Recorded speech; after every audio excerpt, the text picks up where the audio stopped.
Trinetra Churu update लेकर हाजिर हूँ मैं विनीता शर्मा।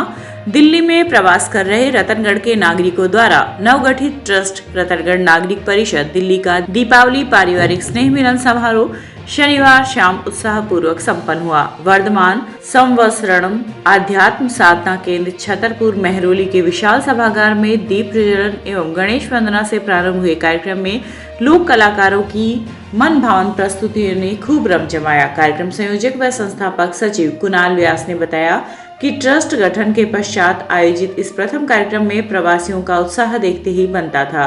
इस अवसर पर सुप्रसिद्ध गजल गायक जितेंद्र सिंह, संस्थापक अध्यक्ष जोधराज बैद, उपाध्यक्ष महेंद्र कुमार आदि उपस्थित रहे। समापन के दौरान लकी ड्रा भी निकाला गया, जिसमें भाग्यशाली विजेताओं को फ्रिज, एलसीडी, मोबाइल व चांदी के सिक्के श्री तारा एंटरप्राइजेज दिल्ली के प्रोपराइटर कुणाल व्यास के सौजन्य से भेंट किए गए।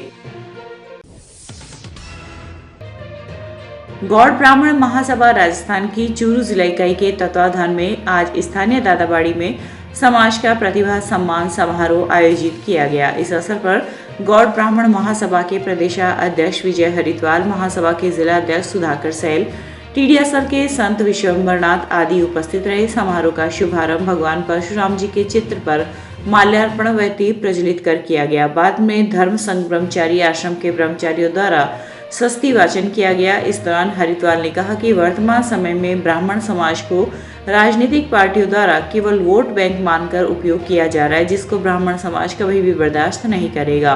उन्होंने कहा कि आगामी चुनाव में समाज का 100% मतदान समर्थक पार्टी को होगा। जो पार्टी समाज की अनदेखी करेगा उसका बहिष्कार करेंगे। समारोह में चूरू तहसील से आए शिक्षा क्षेत्र में अव्वल रहे 70 प्रतिभागियों को संयुक्त रूप से अतिथियों द्वारा प्रतीक चिन्ह व प्रमाण पत्र देकर सम्मानित किया गया। गौड़ ब्राह्मण महासभा राजस्थान जिला चूरू इकाई द्वारा गौड़ ब्राह्मण समाज के प्रतिभावान छात्र छात्राओं का प्रतिभा सम्मान समारोह आज दादाबाड़ी में आयोजित किया गया, जिसमें 70 मेधावी छात्रों का अभिनंदन किया गया और कम समय में ही समाज के द्वारा, समाज के हित में, समाज के द्वारा किए गए कार्य में समाज का मुझे भरपूर स्नेह और सहयोग समर्थन मिला है, जिसके लिए मैं समाज का तहे दिल से धन्यवाद ज्ञापित करता हूँ। इसी के साथ ही मैं आह्वान करता हूँ कि जो आने वाली पीढ़ी है वो इस कार्यक्रम से प्रोत्साहित होकर अपने भविष्य को निर्माण करने के लिए अच्छे अंकों से उत्तीर्ण हो, ताकि उनका भविष्य निर्माण हो सके। धन्यवाद। काफी लंबे समय के इंतजार के बाद भाजपा के शीर्ष नेतृत्व द्वारा आज सुबह सरदारशहर विधानसभा क्षेत्र से राजकुमार रेणुआ को भाजपा प्रत्याशी घोषित करने पर कार्यकर्ताओं ने जगह जगह आतिशबाजी कर तथा मिठाई खिलाकर खुशी का इजहार किया। जैसे ही रेणुआ की टिकट घोषित हुई तो कार्यकर्ता घंटाघर के पास एकत्रित हुए तथा आतिशबाजी की। वहीं रतनगढ़ के विभिन्न मोहल्लों में भी रेणुआ एवं भाजपा समर्थक कार्यकर्ताओं ने एक दूसरे को मिठाई खिलाकर खुशी का इजहार किया। काफी संख्या में लोग रेणुआ के निवास पर पहुंचे तथा उन्हें बधाई देते हुए माला पहनाकर उनका स्वागत किया। उल्लेखनीय है कि रेणुआ बतौर निर्दलीय प्रत्याशी के रूप में चुनाव जीतकर विधानसभा पहुंचे थे तथा उसके बाद भाजपा की सदस्यता ग्रहण कर 2 बार भाजपा के सिंबल से चुनाव लड़ा। अब पार्टी ने उन्हें सरदारशहर विधानसभा क्षेत्र से टिकट देकर फिर भाजपा प्रत्याशी बनाया है। रतनगढ़ की जनता का बहुत आभारी हूँ कि उन्होंने मुझे निर्दलीय चुनाव जिताकर 5 वर्ष तक राजनीति में प्रवेश करवाकर जनता की सेवा का मौका दिया। मैं परमात्मा का भी बहुत आभार प्रकट करता हूँ, प्रणाम करता हूँ, निवेदन करता हूँ कि उन्होंने कृपा करी। मेरे एक भाई थे बड़े शंकरलाल जी रेणुआ, उन्होंने ब्रजवास ले रखा था, वो माला जोड़ी दी थी, वो भी मेरे गुरु थे। तो उन्होंने कहा था कि परमार्थ से बड़ा कोई भजन नहीं है। उस मार्ग को मानकर मैं राजनीति में आया था।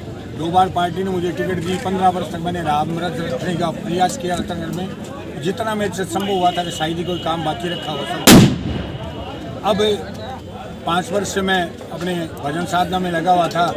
इसलिए उपचुनाव में फिर पार्टी ने मुझे कहा कि आप फिर जागरूक हो, आप पार्टी में आओ और लगो करो। तो मैं फिर पार्टी में आ गया करके अभी पार्टी मुझे सरदार सर की, मतलब रतनगढ़ी चाह रहा था कि यहाँ पर मेरा इतना प्रेम है लोगों से, मैं बैठा चुनाव जीत जाऊँ। बाकी पार्टी ने मुझे सरदार सर से टिकट दी है। समय बहुत कम है मेरे पास, कल ही नामांकन भरना है और 211 गांव डाणी वहाँ पर है। सरदार सर भी बहुत बड़ा क्षेत्र है, मगर जैसे 6 दिन से जब से मेरी टिकट की एक संभावना बनी है पूरी की टिकट मिल रही है। वहाँ की जनता के एवरेज 500 से 800 फ़ोन मेरे पास डेली आ रहे हैं। वो बोलते हैं आपको चाहिए एक दिन भी मिलो, आप आ जाओ कर जाओ टिकट लेकर, आपको घबराने की और डरने की कोई जरूरत नहीं है, सारी जनता आपके साथ में। तो मुझे पूरा विश्वास है कि जो पार्टी ने मुझे विश्वास करके टिकट दी है, मुझे सरदार सर की जनता पर पूरा विश्वास है कि जिस तरह से उन लोगों का मन है उस हिसाब से वो बहुत बड़े अंतर से बहुत ज़्यादा मत देकर मुझे बहुत बड़ी विजय दिलाएंगे।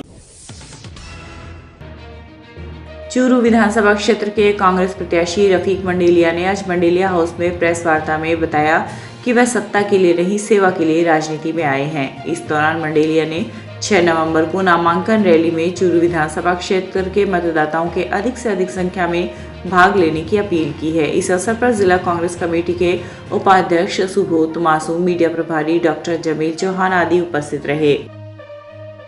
इसलिए है कि उनका काम है आरोप लगाना, हमारा काम है अच्छे काम करना, अच्छी बातें करना। हम किसी के ऊपर कोई आरोप नहीं लगाते। कीचड़ के अंदर पत्थर डालेंगे तो छींटे लगेंगे, ऐसा काम कांग्रेस के लोगों को नहीं करना है। हमें तो विकास की बात करनी है और काम की बात करनी है और लोगों की सेवा करने की बात करनी है, यही हमारा मुद्दा है। नामांकन के बाद भाजपा प्रत्याशी हरलाल सहारण ने जनसंपर्क प्रारंभ कर दिया है। आज उन्होंने श्यामपुरा, बीनासर, रायपुरिया सहित अनेक गांवों में जाकर ग्रामीणों से जनसंपर्क किया। इस अवसर पर भाजपा प्रदेश मंत्री डॉक्टर वासुदेव चावला, पूर्व जिलाध्यक्ष बसंत शर्मा, जिला महामंत्री हेम सिंह शेखावत आदि उपस्थित रहे।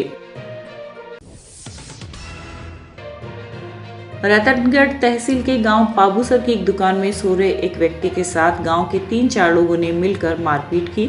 इस संबंध में पीड़ित के पुत्र ने आज मुकदमा दर्ज करवाया है। पुलिस ने बताया कि 32 वर्षीय भागीरथ जाट निवासी पाबूसर ने रिपोर्ट में लिखा है कि उसकी परचून की दुकान पाबूसर में है। उसके पिता बीरबल दुकान में ही रात्रि को सो रहे थे तो रात में ही उनके चिल्लाने की आवाज आई। जाकर देखा तो उनके सिर व पैर से खून बह रहा था। जब उनसे पूछा तो उन्होंने बताया कि गांव के कुछ लोगों ने लाठी व सरियों से उनके साथ मारपीट करते हुए कमीज की जेब से 3000 रुपए भी निकाल लिए। पुलिस ने मुकदमा दर्ज कर अनुसंधान प्रारंभ कर दिया है।